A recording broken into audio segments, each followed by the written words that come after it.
بہار آئی ہے اس وقت خزاں میں۔ بسم اللہ الرحمن الرحیم۔ السلام علیکم ورحمۃ اللہ وبرکاتہ۔ سیدنا حضرت اقدس مسیح موعود علیہ الصلاۃ والسلام کی سیرت مبارکہ پر مبنی پروگرام حیات جاویداں کے ساتھ خاکسار نجیب اللہ ایاز آپ کی خدمت میں حاضر ہے۔ ناظرین کرام، قانون قدرت ہے کہ انسان کسی نہ کسی وقت بیمار ہو جاتا ہے۔ بیماری انسان کو اپنی کمزوری اور بے بسی کا یقین دلا دیتی ہے۔ اس وقت جب کہ وہ اپنی طاقتوں اور اختیارات کو جاتے دیکھتا ہے تو دوسروں کی ہمدردی اور دلجوئی کا ازبس محتاج ہوتا ہے، اور اس کی حالت گویا اس کمسن بچے کی طرح ہو جاتی ہے جو سہارے کے ذریعے کھڑا ہوتا اور چلتا ہے۔ بیمار کے ساتھ جس طرح ایک شخص پیش آتا ہے، اس سے اس کے اخلاق اور ہمدردی بنی نوع کا معیار بھی سامنے آ جاتا ہے۔ بیماروں کی عیادت کرنا حضرت صلی اللہ علیہ وسلم کی سنت ہے، اور اس زمانے میں آپ کے عاشق صادق حضرت اقدس مسیح موعود علیہ الصلاۃ والسلام اس سنت مبارکہ پر نہایت خوبصورتی سے عمل پیرا ہوئے ہیں۔ آپ علیہ السلام کے قلب مطہر میں اس قدر بنی نوع انسان کے لیے ہمدردی کا جوش تھا کہ آپ کسی کے دکھ کو دیکھ نہ سکتے تھے اور بے چین ہو جایا کرتے تھے۔ حضرت مسیح موعود علیہ الصلاۃ والسلام بیماروں کی عیادت کو تشریف لے جاتے تھے، اور عیادت میں دوست، دشمن، مسلم، غیر مسلم کی تخصیص نہ تھی۔ چنانچہ آج کے پروگرام میں ہم حضرت مسیح موعود علیہ الصلاۃ والسلام کے مریضوں کی عیادت کے متعلق چند واقعات آپ کے سامنے پیش کریں گے، جس میں میرے ساتھ مکرم فرحان حمزہ قریشی صاحب اور مکرم عبدالنور عابد صاحب شریک گفتگو ہوں گے۔ مکرم عبدالنور عابد صاحب، حضرت مسیح موعود علیہ الصلاۃ والسلام مریضوں کی عیادت فرمایا کرتے تھے، اور اس طرح آپ نے اس زمانے میں سنت کا احیاء فرمایا ہے۔ بالکل ایسے ہے نجیب صاحب، حضرت مسیح علیہ الصلوۃ والسلام اپنے ہوں یا غیر ہوں، امیر ہو یا غریب، سب کے لیے ہمدردی رکھا کرتے تھے۔ اور جب آپ کو پتہ لگتا کہ کوئی بیمار ہے تو اور آپ کے جاننے والا ہے یا اس علاقے کا ہے، تو حضرت مسیح علیہ الصلوۃ والسلام کوشش کر کے وہاں جایا کرتے اور بیمار پرسی کیا کرتے۔ اس ضمن میں ایک واقعہ آتا ہے، حضرت مسیح علیہ الصلوۃ والسلام کے ایک صحابی تھے جو غریب مزاج انسان تھے اور قادیان سے ذرا باہر رہا کرتے تھے، اور جو ان کا گھر تھا وہ ایسے علاقے میں تھا جہاں پہ گاؤں کا جو کوڑا کرکٹ ہے یا جو روڑیاں وغیرہ عام ہوتی ہیں وہ اس کے قریب تھا گھر۔ تو اب طبی طور پر بدبو آنا تو وہاں اور تعفن ہونا یہ عام بات تھی، اور چونکہ وہ صحابی جو تھے وہ زمیندار بھی تھے، اور کھاد کے لیے بھی بعض اوقات ایسی چیزیں تھیں جس میں جو طبی طور پر بدبو پیدا کرتی ہیں۔ اب وہ صحابی بیمار ہو گئے،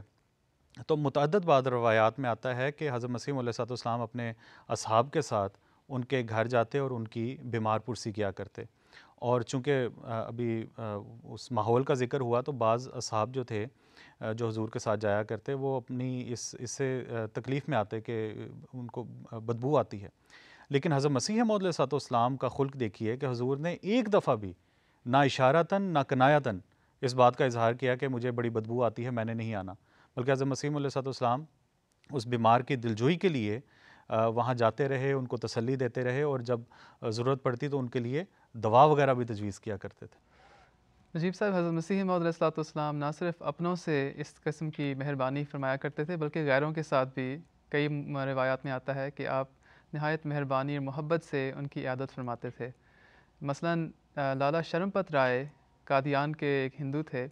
اور ان کا ذکر ہماری کتابوں میں، حضرت مسیح السلام کی کتابوں میں بھی آتا ہے، کیونکہ یہ حضرت مسیح علیہ السلام کی خدمت میں ان کو موقع ملتا رہا،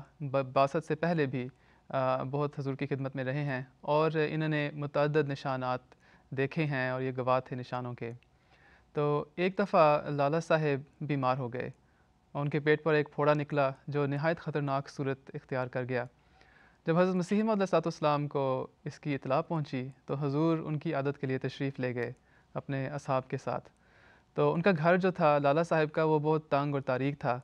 لیکن حضرت مسیح علیہ السلام جب ان کی عادت تھی کہ جب حضور عیادت کے لیے جاتے تھے تو ہنستے ہوئے مسکراتے ہوئے گھر میں داخل ہوتے تھے، اور آپ کی جو طبیعت تھی جو حشاش اور بشاش داخل ہوتے تھے تو اس سے بیمار پر بڑا اچھا اثر پڑتا تھا، اور دوسرے بھی جو حضور کے پاس ہوتے تھے وہ بھی خوش ہو جاتے تھے۔ تو لالا صاحب کی طبیعت اس وقت بڑی گھبرائی ہوئی تھی اور وہ سمجھ رہے تھے کہ میرا آخری وقت آ گیا ہے اب۔ تو حضور نے ان کو بڑی تسلی دی اور انہوں نے کہا کہ فکر نہ کریں، میں آپ کے علاج کے لیے قادیان کا بڑا ڈاکٹر جو ہے وہ مقرر کروں گا۔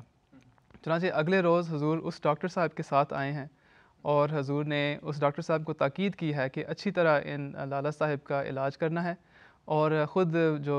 علاج کا جو بوجھ ہے وہ خود برداشت کیا ہے، لالا صاحب پر نہیں ڈالا۔ اور راوی بیان کرتے ہیں کہ حضرت مسیح علیہ السلام اس کے بعد بلا ناغہ روزانہ لالا شرم پت صاحب کے مکان پر تشریف لے جاتے رہے، اور جب تک وہ مکمل طور پر صحتیاب نہیں ہو گئے اس وقت تک حضور ان کی عادت کے لیے جاتے رہے۔ جی، حضرت مسیح السلام کے دل میں جو غیرت جماعت مسلمان تھے ان کے لیے بھی بڑی ہمدردی پائی جاتی تھی،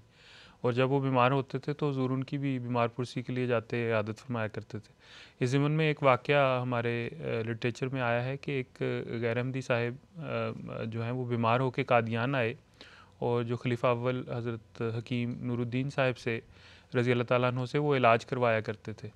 اس دوران جب وہ قادیان میں قیام کر رہے تھے تو وہ حضور کو دعا کے لیے کہا کرتے تھے، کبھی پیغام بھیجتے تھے، کبھی لکھتے تھے۔ حضور ہر دفعہ ان سے دعا کرنے کا وعدہ فرمایا کرتے تھے اور دعا کیا کرتے تھے۔ ایک روز انہوں نے حضور کی خدمت میں پیغام پہنچایا کہ حضور میں آپ سے ملنے کا خواہش مند ہوں، لیکن بیماری کی وجہ سے میرے جو پاؤں ہیں وہ متورم ہیں، میں چل نہیں سکتا، میں خود نہیں آ سکتا۔ تو حضور نے فرمایا بہت اچھے، میں خود آپ کی عیادت کے لیے آ جاؤں گا۔ تو اس طرح حضور نے ان سے وعدہ کیا۔ اگلے ہی روز حسب معمول جب حضور اپنے خدام کے ساتھ صبح سیر کے لیے نکلے تو حضور سیر کرتے کرتے ان کے مکان میں تشریف لے گئے اور ان کی عیادت فرمائی۔ اس واقعے میں جہاں بیمار پرسی کا اور عیادت کا ہمیں ذکر ملتا ہے، وہاں ایفاء عہد کا بھی اس میں درس ہے کہ حضور نے ان سے عہد کیا کہ میں آپ کے مکان میں تشریف میں آؤں گا، تو حضور اس وعدے کے ایفاء کے لیے بذات خود ان کے مکان میں تشریف بھی لے کے گئے۔ نجیب صاحب، حضرت مسیح علیہ السلام طب بھی جانتے تھے، اور اس حوالے سے بھی چونکہ آپ کے والد بھی علم طب میں اپنا نام رکھتے تھے اور دور دور سے مریض آیا کرتے تھے،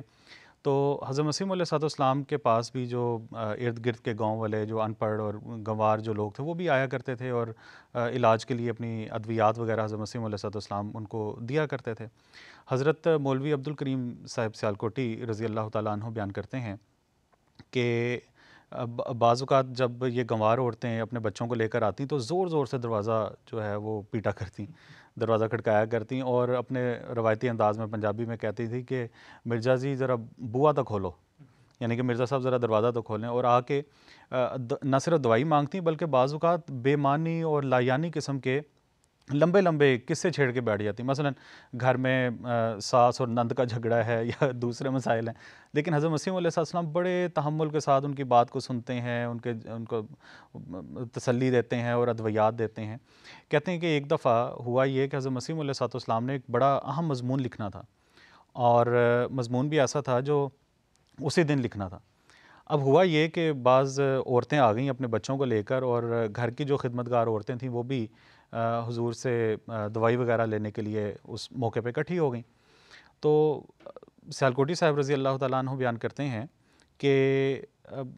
ہوا یہ کہ جیسے ایک یورپین آفیسر ہوتا ہے اور اپنی دنیاوی ڈیوٹی پر بڑا چاق و چوبند ہو کر کھڑا ہوتا ہے، حضرت مسیح علیہ السلام نے بھی اپنے سامنے 5-6 صندوق کھولے ہوئے ہیں، اور کسی کو کوئی دوائی بنا کر دے رہے ہیں، کسی کو کوئی دوائی بنا کر دے رہے ہیں، اور کہتے ہیں کہ یہ سلسلہ قریباً 3 گھنٹے تک چلتا رہا۔ اور جب فراغت ہوئی تو میں نے حضرت مسیح علیہ السلام سے پوچھا کہ حضور آپ کا تو وقت بڑا قیمتی تھا، آپ نے مضمون بھی لکھنا تھا، آپ کا وقت تو ضائع ہو گیا۔ تو اس پہ حضرت مسیح علیہ السلام نے نہایت بشاشت کے ساتھ یہ جواب دیا، کہتے ہیں کہ یہ بھی تو ویسا ہی دینی کام ہے، یہ مسکین لوگ ہیں، یہاں پر کوئی ہاسپٹل نہیں ہے، اور ان لوگوں کے لیے میں اکثر انگریزی اور یونانی ادویات منگوا کر رکھتا ہوں جو بوقت ضرورت کام آ جاتی ہیں۔ پھر حضور فرماتے ہیں کہ مومن کو ان کاموں میں سست اور بے پرواہ نہیں ہونا چاہیے۔ تو کس طرح حضرت مسیح علیہ السلام جو ہیں وہ اپنے کاموں کا حرج کر کے بھی جو لوگ تھے ان کی دلجوئی کیا کرتے اور ان کی تیمارداری کرتے، ادویات دیتے۔ یہ حضرت مسیح علیہ السلام کے اخلاق میں ایک خلق ہے۔ جی نور صاحب، حضرت صلی اللہ علیہ وسلم نے فرمایا ہے کہ ایک مسلمان کا دوسرے مسلمان پر یہ حق ہے کہ جب وہ بیمار ہو تو وہ اس کی عیادت کے لیے جائے۔ حضرت مسیح موعود علیہ الصلوۃ والسلام نے اس سنت کو اور حضرت صلی اللہ علیہ وسلم کے اس ارشاد کی تعمیل میں عیادت کے لیے سفر بھی کیے ہیں۔ اس ضمن میں ایک واقعہ ہمیں ملتا ہے کہ میر عباس علی صاحب لدھیانوی یہ شروع میں حضور کے بڑے عقیدت مند تھے۔ براہین احمدیہ جب حضور نے تحریر فرمائی تو ان سے بڑی محبت ہو گئی انہیں حضور سے، انہوں نے بعد میں بیعت بھی کی، لیکن بعد میں کسی وجہ سے بعض وجوہات کی بنا پر وہ سلسلے سے دور ہو گئے۔ لیکن انہوں نے حضرت صاحب کی خدمت میں خط لکھا اور اپنی بیماری کا ذکر کیا۔ حضور ان دنوں خود بھی بہت بیمار تھے اور بڑے مصروف بھی تھے، لیکن حضور نے ان کو خط میں لکھا کہ گو کہ میں خود بھی بیمار ہوں لیکن میں ضرور آپ کی عیادت کے لیے آؤں گا۔ اس طرح حضور لدھیانہ تشریف لے کے گئے اور ان کی عیادت فرمائی۔ پھر جب ایک دفعہ حضرت خلیفۃ المسیح الاول بیمار ہوئے ہیں جموں میں، تو حضور جموں تک عیادت کے لیے تشریف لے کے گئے ہیں۔ تو حضور کی عادات میں یہ بات بھی شامل تھی کہ آپ عیادت کے لیے سفر بھی کیا کرتے تھے۔ جی نجیب صاحب، حضرت اقدس مسیح موعود علیہ السلام کے جلیل القدر صحابی حضرت مولانا عبدالکریم صاحب سیالکوٹی رضی اللہ تعالیٰ عنہ تھے اور حضور کو بہت پیارے تھے، بہت عزیز تھے۔ 1905 میں مولوی صاحب بیمار ہو گئے اور ان کی حالت دن بدن نازک اور خراب ہوتی گئی۔ صحابہ بیان کرتے ہیں کہ جب حضرت مسیح موعود علیہ السلام کو ان کی نازک حالت کے بارے میں اطلاع دی جاتی تو حضور کو اس قدر صدمہ ہوتا کہ جتنا شاید کوئی کسی باپ کو بھی اپنے بیٹے کی تکلیف پر نہ ہوتا ہو۔ اور حضور نے ایک دفعہ بیان بھی فرمایا کہ میں اللہ تعالیٰ کی قسم کھا کر کہتا ہوں کہ مجھے اس قدر درد اور اضطراب اور فکر جو ہے اپنے بچوں کے لیے بھی نہیں ہوتی جتنی مولوی صاحب کے لیے ہوتی ہے۔ تو حضرت مسیح موعود علیہ السلام گھڑی گھڑی ان کی خبر لیتے تھے، اور جب ان کی زیادہ حالت خراب تھی تو آدھی رات تک بھی حضور دعا میں مصروف رہتے کہ اللہ تعالیٰ انہیں صحت عطا فرما دے۔ لیکن حضرت مسیح موعود علیہ السلام چونکہ بہت رقیق القلب تھے، اس لیے بسا اوقات خود اس تکلیف کو دیکھ نہیں سکتے تھے، خاص طور پہ جب اپنے پیاروں کی تکلیف تھی وہ خود نہیں دیکھ سکتے تھے اور خبر کسی اور کے ذریعے لے لیتے تھے۔ چنانچہ حضرت شیخ یعقوب علی صاحب عرفانی رضی اللہ تعالیٰ عنہ بیان کرتے ہیں کہ حضرت مولانا عبدالکریم صاحب حضور کے گھر میں بالا خانے پر رہتے تھے اور حضرت مسیح موعود علیہ السلام نچلی منزل پر تھے۔ تو کئی دفعہ حضور نے اس بات کا اظہار فرمایا کہ میں نے مغرب کی نماز کے لیے جب وضو اس نیت سے کیا کہ میں اوپر چھت پر نماز پڑھوں گا اور اس طرح مولوی صاحب کا بھی پتہ کر لوں گا، لیکن پھر ذوف قلب کی وجہ سے میں سیڑھیاں نہیں چڑھ سکا۔ یعنی اس قدر محبت تھی، اس قدر فکر تھی آپ کو حضرت مولوی صاحب کے لیے، اور عیادت کا بھی تڑپ تھی اور دل تھا، لیکن اس طرف رقیق القلبی کی وجہ سے آپ نہ کر سکتے تھے۔ جی، اپنوں کا دکھ حضرت مسیح موعود السلام دیکھ نہیں سکتے تھے۔ جزاکم اللہ فرحان قریش صاحب۔ ناظرین کرام، اس مختصر وقت میں حضرت اقدس مسیح موعود علیہ الصلوۃ والسلام کی سیرت کے اس خوبصورت پہلو کی صرف ایک جھلک ہی دکھائی جا سکتی ہے کہ کس طرح اپنے آقا و متا حضرت اقدس محمد مصطفیٰ صلی اللہ علیہ وسلم کی طرح حضرت اقدس مسیح موعود علیہ الصلوۃ والسلام نے بھی مریضوں کا حق ادا فرمایا ہے۔ آخر پر ہم حضرت اقدس مسیح موعود علیہ الصلوۃ والسلام کے اقتباس سے اس پروگرام کو ختم کرتے ہیں۔ حضور فرماتے ہیں،